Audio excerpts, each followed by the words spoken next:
Hello and welcome to another help video from Flawless POS.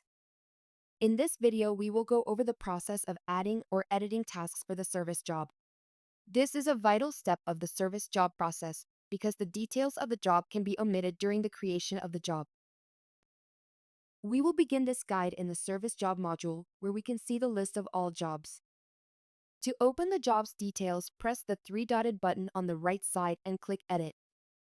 In the Job Details tab, you can see some miscellaneous information regarding the job.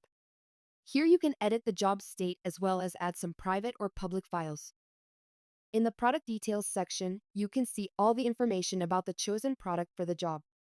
In this demo, we can see the information about the custom-built product for the customer.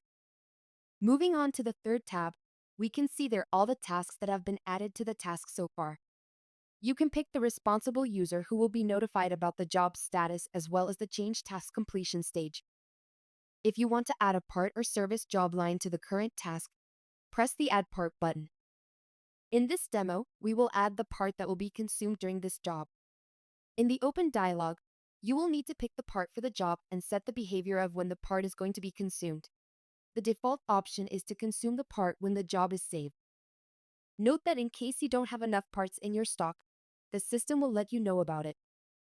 Once you choose the desired part, press OK to add it as a task line.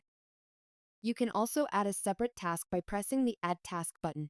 This will allow you to set up a separate line of parts or labor for the new task. You can also add a customer-owned part too.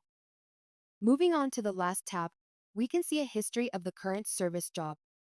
This is useful in case there are multiple people responsible for the job edits and you need to track what changes. That's it for the service job edit functionality.